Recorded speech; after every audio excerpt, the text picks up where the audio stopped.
ક્યારેય પણ લેશ માત્ર અહંકાર ન કરશો કે તો હું કરી રહ્યો છું, આ બધું જ મારો નાથ કરી રહ્યો છે, બસ આટલું રાખજો, મારી પાસે કરાવી રહ્યો છે, મને નિમિત્ત બનાવ્યો છે.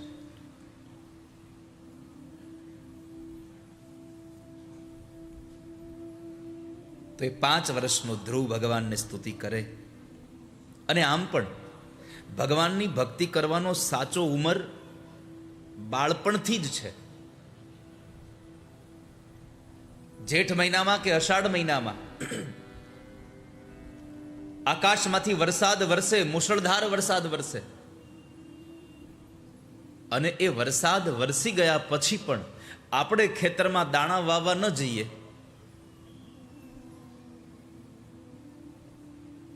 અને પછી દિવાળી થાય કે હાલો હવે આપણે આખું ગામ પોતાના ખેતરમાં મોલાત લેવા માટે જાય છે, આપણે જઈએ તો ત્યાં કશું હોય ખરું?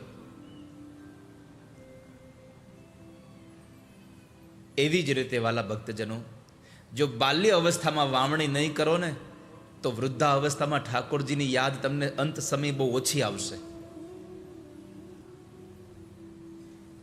પહેલેથી તમારે એને વાવવું જ પડશે. ઈશ્વરના નામને જીવનના વિચારોમાં વાવતા રહો. પરીક્ષિત મહારાજ કહે છે, બાપજી આ બધી કથાઓ તમે મને સંભળાવી,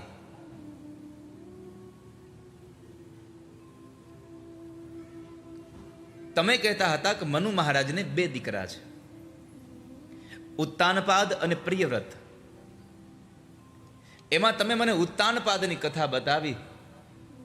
હવે મારી પ્રાર્થના છે તમે મને આ પ્રિયવ્રતની કથા કરો ને, કે પ્રિયવ્રતે શું કર્યું.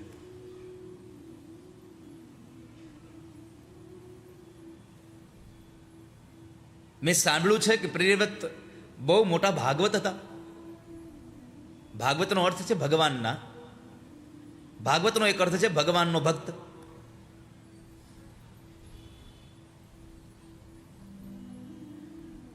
પ્રિયવ્રતો ભાગવત આત્મા રામ કથમ મુને ગૃહે રમતયન્મૂલઃ કર્મબંધઃ પરાભવ નનૂનમ મુક્ત સંગાનામ તાદૃશાનામ દ્વિજર્ષભ ગૃહેષ્વભીનિવેશોऽયં પુંસા ભવિતુમર્હતિ. નનૂનમ મુક્ત સંગાનામ. પણ બાપજી, મારા મનમાં એક સંશય એ વાતનો થઈ રહ્યો છે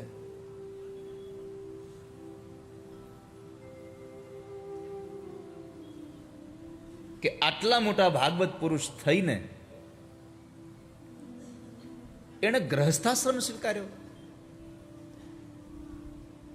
અને કદાચ ગ્રહસ્થાશ્રમ સ્વીકાર્યો તો ગ્રહસ્થાશ્રમમાં રહીને આ માણસ ભગવાનને કેવી રીતે ભજી શકે? ગ્રહસ્થાશ્રમમાં બધી વસ્તુઓ બંધન ન બનતી જાય? સંશયોયમ મહાન બ્રહ્મન દારાગાર સુતાદિષુ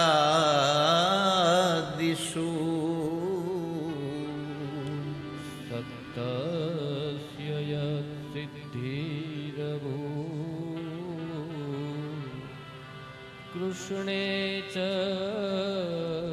મતિરચ્યુતા. હે બાપજી, ગ્રહસ્થાશ્રમ બંધન ન બની જાય?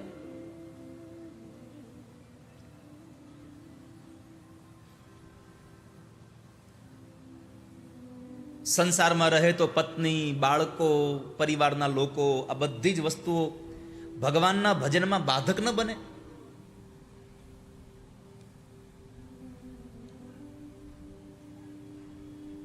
આ દુનિયામાં આપ નજર કરશો તો કેટલા બધા લોકો, કેટલા મહાપુરુષો, કેટલા ઋષિઓ આપણા ભારત વર્ષના, એ બધા ગ્રહસ્થી હતા, છતાં ભગવાનને ભજી શક્યા.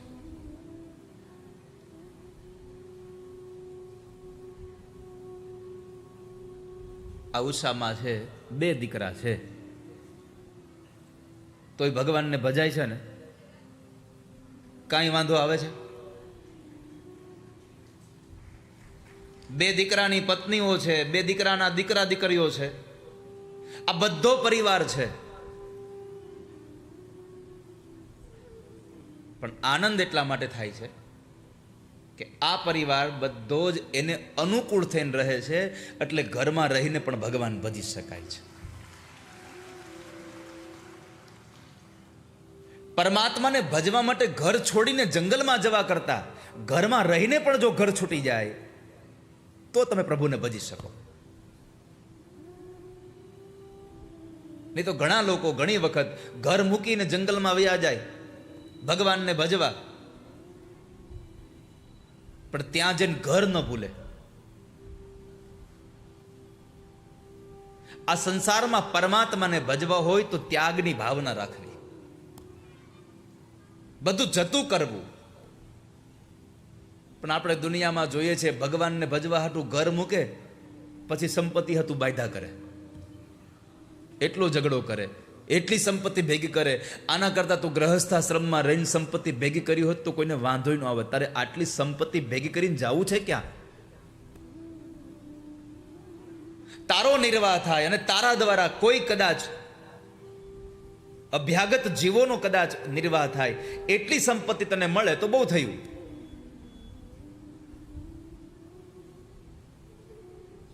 ક્યારેક ક્યારેક આપણને વિચાર આવે કે આ આશ્રમો છે કે આ વૈભવી બંગલાઓ છે.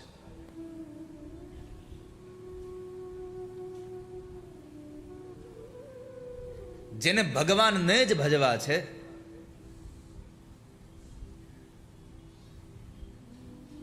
એને આ સંસારની માયાથી દૂર રહેવું પડે એવું છે. તમે સારા મકાનમાં રહ્યો, સારા ઘરમાં રહ્યો, એ બાધક નહીં બને. પણ જો એ ઘર તમારામાં રહેવા માંડશે, તમારા મગજમાં તમારું ઘર રહેવા માંડશે, તો તમારી સાધનામાં બાધા આવ્યા વગર નહીં રહે. ઘણી વાર કહ્યું છે કે તમે કદાચ ગમે તેટલા સારા એવા બ્લેન્કેટ ઓઢીને સુવાની આદત પાડો, સારામાં સારા ઓશિકાઓ તમે વાપરતા હશો, સારામાં સારા કપડાં પહેરતા હશો, પણ એવી કોઈ ટેવ ન પાડશો કે તમે બહાર ગામ જાઓ તોય તમને એમ થાય કે મને મારા બ્લેન્કેટ વગર નીંદર આવે, મને મારા ઓશિકા વગર નીંદર આવતી.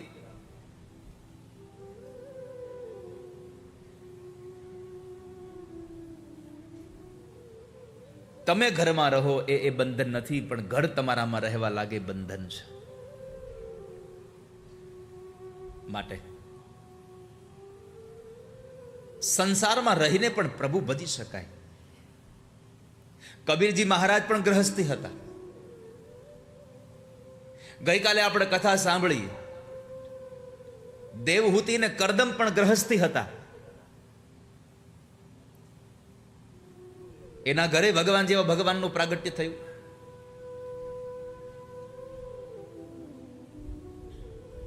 વસુદેવ અને દેવકી પણ ગ્રહસ્થી,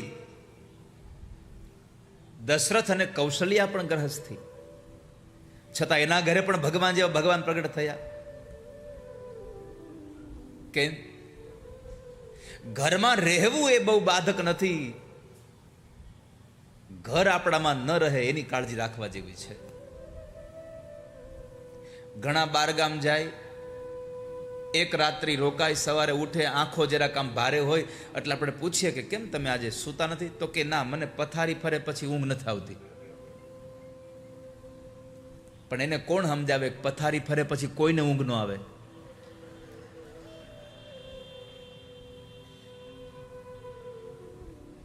તને એકને નહીં, આખી દુનિયાનું આવું છે.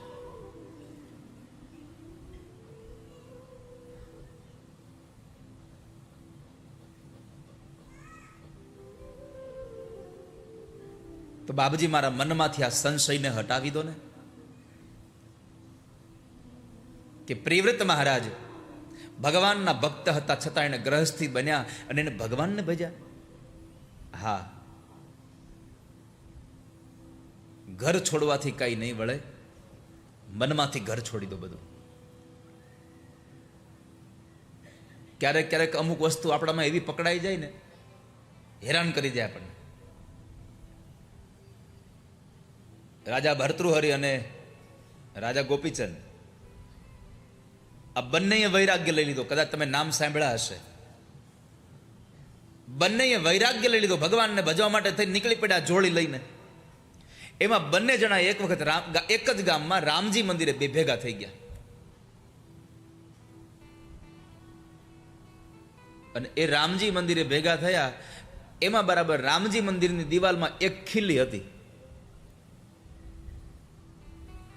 બે જણા પોતાની જોડી ટીંગાડવા હાટું બાંધે. એક કહે પેલા હું આવ્યો એટલે હું ટીંગાડીશ, બીજો કહે ના મેં પેલા આ ખીલીને જોઈ એટલે હું ટીંગાડીશ. બે ઝઘડો કરે. ગામના લોકો ભેગા થયા, બધા લોકોને સમજાવે કે ભાઈ હવે જવા દો ને, એક મૂકી દો નીચે. એક ના ના ના મેં જોઈ છે. બે જણા ઘર મૂકી નીકળ્યા, એક ખીલી હાટું બાંધે છે, જોડી ટીંગાડવા હાટું. એમાં બરાબર એક વયોવૃદ્ધ માળી બરાબર પાણીનું એક બોઘરું માથા ઉપર લઈને નીકળ્યા. એણે પૂછ્યું કે શું થયું ભાઈ? તો કે બે સંતો આવ્યા છે, એ બે પોતાની જોડી ટીંગાડવા હાટું આપણા રામજી મંદિરની ખીલી માટે બાંધે છે. ઓહો, સંતો ખીલી હાટું બાંધે છે? એક ખીલી એનાથી નથી છૂટતી. એ કોક એને બતાવો, જો અમારો રાજા ભર્તૃહરિ અને ગોપીચંદ એ બધું મૂકીને વયો ગયો. બેયના કાને પડ્યું, ખીલી પડી રહી. બેય જોડી નીચે મૂકી હતી. મારો આ ભાવ સાથે કહેવું છે એટલું મારે વાલા ભક્તજનો, આ દુનિયામાં ત્યાગ કરશો તો કંઈક પામી શકશો. છૂટવાની ભાવના થઈ જાય. અને આપણી કહેવત પણ છે, ત્યાગે સો આગે. જેના જીવનમાં બધું આપી દેવાની, સર્વસ્વ ન્યોછાવર કરવાની તૈયારી થાય,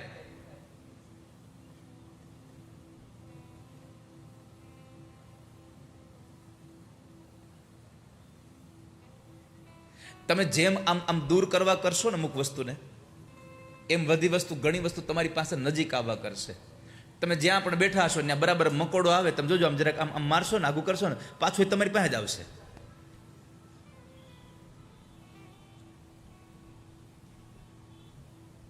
તો દુનિયામાં છૂટે ત્યાગ થઈ જાય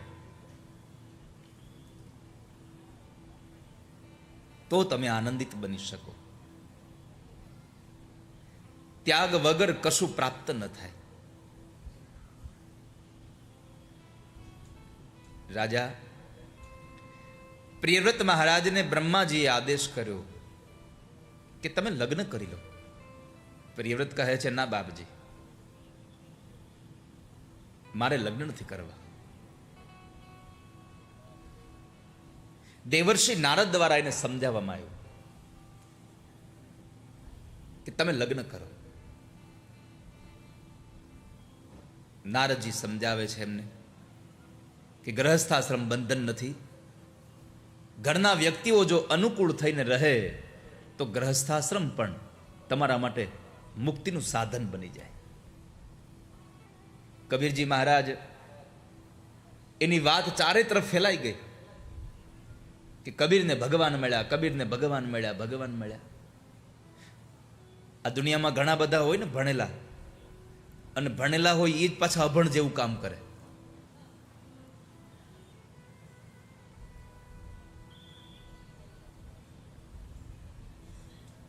એક ભણેલો ગણેલો માણસ, એને સંશય થયો કે કબીરજી ઘરમાં રહીને ભગવાન મળે. જો ઘરમાં રહીને ભગવાન મળતા હોય તો માણસો સાધુ શું કામ બની જાય? ઘર શું કામ છોડી દે? મારે પૂછવું છે કબીરને. મધ્યાંતરના 11:30 વાગ્યા હશે અને પેલો માણસ ભણેલો ગણેલો કબીરજી મહારાજની ઘરે આવે. ઘરે આવીને કબીરજી મહારાજને પ્રણામ કરીને કહ્યું કે બેસો અહીંયા. અત્યારે તમારું આવવાનું શું થયું ભાઈ? તો કહે છે મહારાજ મને એક પ્રશ્ન થયો એટલે તમારી પાસે આવ્યો છું. બોલો ને. બપોરે બરાબર એ સમયે કબીરજી મહારાજ રેંટીઓ ચલાવતા હતા, પેલું રૂ કાતતા હતા, ધાગો બનાવતા હતા. એમના પત્ની બરાબર આંગણામાં વાસણ સાફ કરી રહ્યા છે.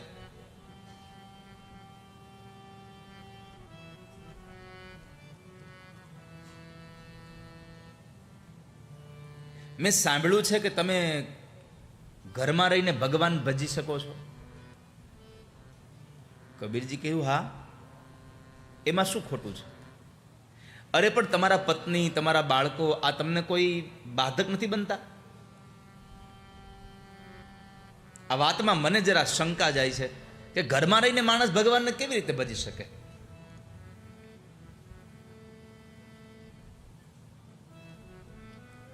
કબીરજી કહ્યું એક મિનિટ રાહ જુઓ. કબીરજી અવાજ કર્યો, સાંભળ્યું? એ જરા દીવો લાવજો ને, આ ધાગો તૂટી ગયો છે, દોરો તૂટી ગયો છે. કબીરજીના પત્ની વાસણ સાફ કરતા હતા, એ પડતા મૂકી રસોડામાં ગયા. એક રકાબીની અંદર એક દીવો પ્રગટાવી ઓરડામાં આવી આપીને ચૂપચાપ ચાલ્યા ગયા.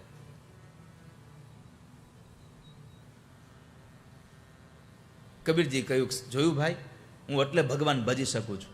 ઓલો માણસ કહે છે આમાં તો મને કાંઈ સમજાણું નહીં, આ તમારો દીવો મગાવો, તમારા પત્ની દીવો આપી જાય, આમાં શું મારે સમજવું? કબીરજીએ કહ્યું કે અત્યારે કેટલા વાગ્યા છે?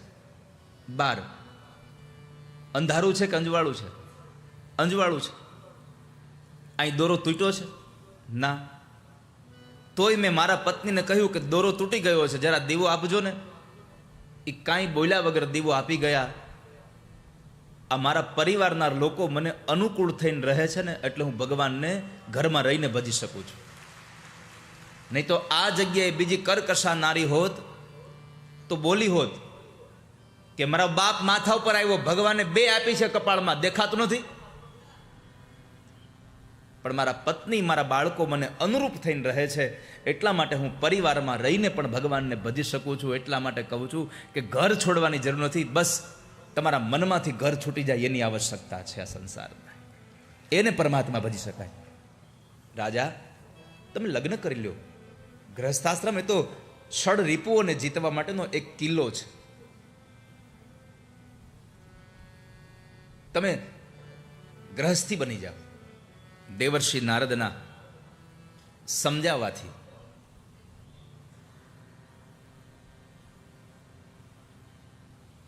પ્રિયવ્રત રાજાએ લગ્ન કરવાનું નક્કી કર્યું. વિશ્વકર્માની દીકરી બરહસ્મતી સાથે લગ્ન કર્યા. એના દાંપત્ય જીવનમાં એમણે રાજ કરતા હતા. એ રાજ કરતા કરતા એમણે 10 દીકરાઓ થયા અને 1 દીકરી થઈ, ઉર્જસ્વતી નામની કન્યા.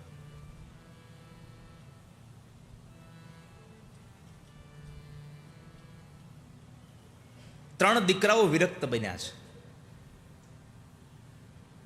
7 દીકરાઓને એક દ્વીપનું રાજ્ય આપ્યું છે.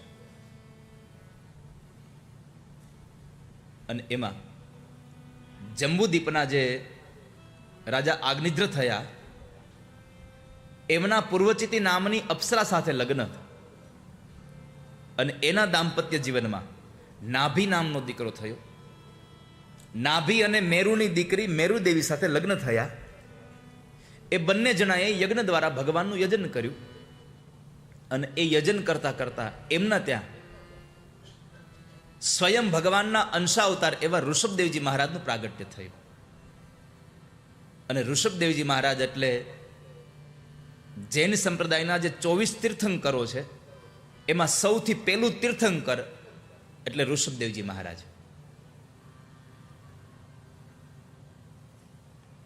આ વાત ઉપરથી આપણને એટલો ખ્યાલ આવી જાય કે જેટલા પણ સંપ્રદાયો છે ને, એ બધી ડાળીઓ છે, થડ એક જ સનાતન છે. થર્ડ એક જ માત્ર સનાતન છે. જો સનાતનની કદાચ આ વાત ન હોત તો ભાગવત જેવા ગ્રંથમાં ઋષભદેવજી મહારાજની કથા લખી જ ન હોત.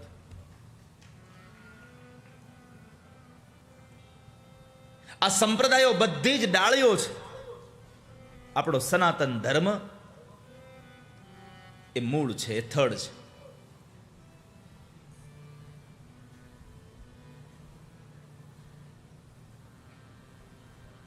વક્તાઓના મુખેથી ઘણીવાર સાંભળવા મળ્યું છે કે જેટલા પણ સંપ્રદાયો છે એ બધા જ સંપ્રદાયના પ્રણેતાઓ જે થયા એના બધાના જન્મની વાત બધાને ખબર છે. ચાહે જૈન સંપ્રદાય હોય, ચાહે ક્રિશ્ચન હોય, ચાહે સ્વામિનારાયણ સંપ્રદાય, કોઈ પણ હોય, આ બધાના જેણે જેણે ધર્મની સ્થાપના કરી એના બધાના મરણ અથવા જન્મની બધાને ખબર છે કોણ હતું એ.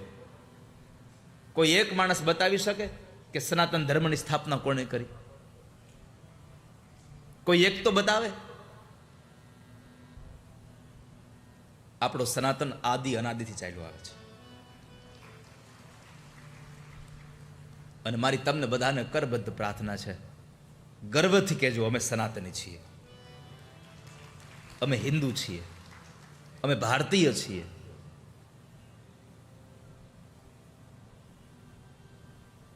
ઋષભદેવજી મહારાજનું પ્રાગટ્ય થયું. એ ઋષભદેવજી મહારાજના લગ્ન ઇન્દ્રની દીકરી જયંતી સાથે થયા. હવે ઇન્દ્રએ ઋષભદેવજી મહારાજ હારે લગ્ન કરાવ્યા એની દીકરીના. કેમ? તો કહે છે કે જ્યારે ઇન્દ્રએ ઋષભદેવજી મહારાજના પ્રદેશમાં વરસાદ ન વરસાવ્યો તો ઋષભદેવજીએ પોતાના તપોબળને લઈ અને વૃષ્ટિ કરાવી, અનાજ ઉગાડ્યું, લોકોને જીવંત રાખ્યા. આ એના તપોબળને લઈને ઇન્દ્રએ પોતાની દીકરીના લગ્ન ઋષભદેવજી મહારાજ સાથે કર્યા. એમને ત્યાં દાંપત્ય જીવનમાં 100 દીકરાઓ થયા છે.